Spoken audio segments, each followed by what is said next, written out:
Hello and welcome to a new video here on my channel here at commaik. Today it's all about my garden kitchen again.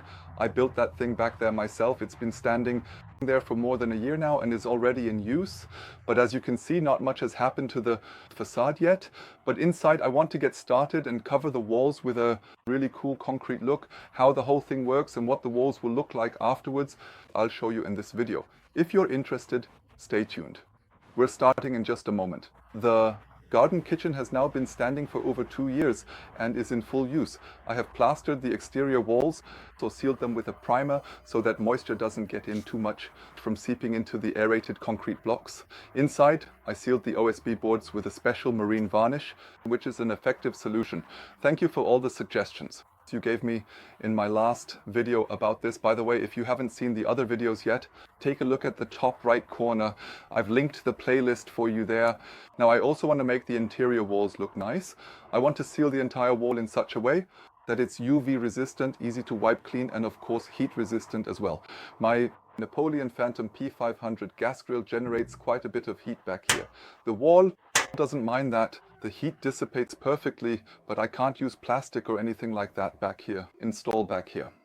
My wife has already started applying a concrete look finish to this wall using a filler compound.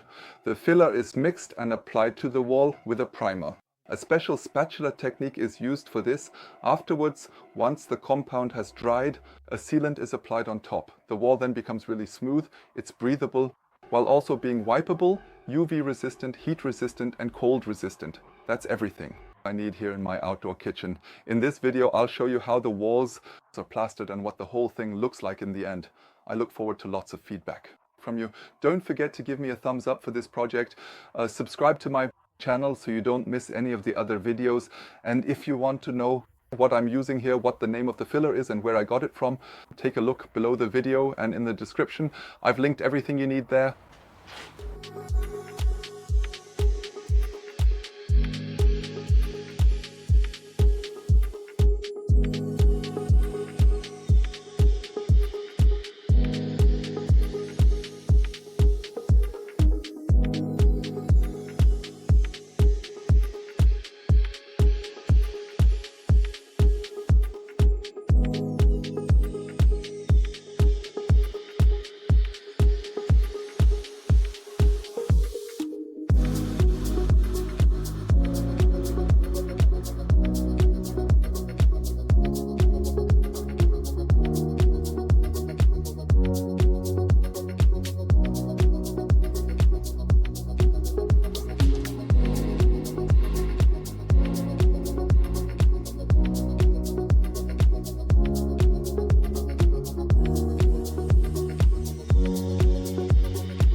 filler has now been applied over the entire surface.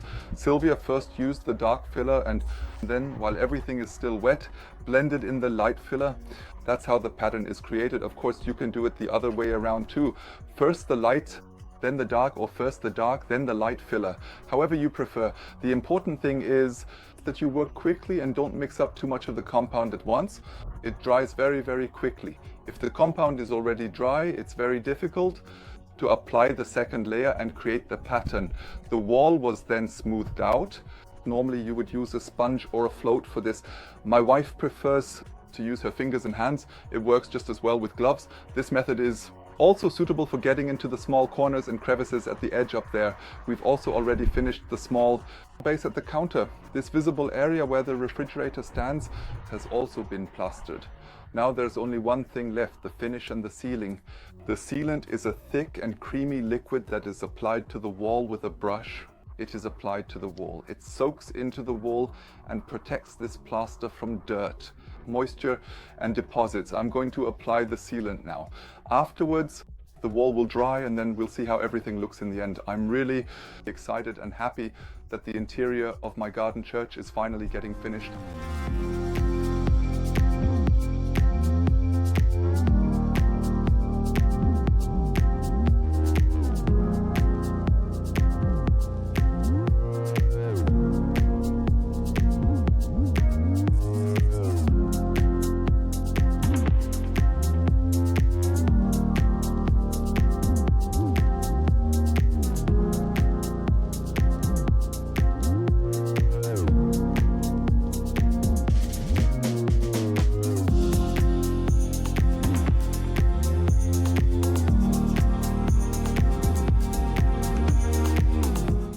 The surface is finally sealed now. It took me about 2 hours to apply the liquid with a brush. I had to make sure to brush once in the vertical and once in the horizontal direction.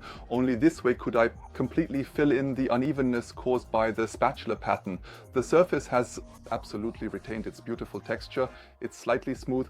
It's a bit smoother than before, like a kind of lacquer layer on the wall, but it doesn't shine and it doesn't sparkle. It looks like those concrete buildings where the walls are simply shuttered. Then concrete is poured in and the formwork is removed again. The surface looks like industrial style. The surface should now be dust repellent and dirt repellent, especially by the grill. That's very important to me. The fat that rises up behind the grill, that smoke and vapor, used to settle on the wall. Twice a year, a big cleaning session was necessary. Whether the protection actually works that well, I'll just test it out. You can see when I pour water directly against the wall, it beads off. The water isn't absorbed by the wall like it was before with the plaster, but instead forms small droplets. The wall is waterproof. Really great. It should definitely work. What do you think? What do you make of this spatula technique my wife used? What do you think of this material? How do you feel about it? I really think the look is amazing. I really like it. It fits perfectly with my garden kitchen. Let me show you. Another shot of the whole thing. Once the facade here is freshly painted as well, the outdoor kitchen will look even better. What do you think? Just give me some feedback. Write your thoughts in the comments below the video. Share your thoughts with me. If you enjoyed this video, give me a thumbs up. That really helps me and my channel grow. Don't forget to subscribe if you want to see more from me. I also finance these projects through the sale of products using my affiliate links. If you want to know what I used here, or if you want to do the same, then check below the video in the description. I've linked everything for you there. Same price for you and a small commission for me and my channel. I want to say thank you for supporting me. I'm already done here again, and I'm looking forward to the next project. As you can see, the pool isn't finished yet. But the pool coping stones have finally arrived. I'll be finishing the pool surround soon and build the terrace area up to the kitchen. If you want to know how I do it and how it works, subscribe to my channel. See you then. Take care. Until then, bye.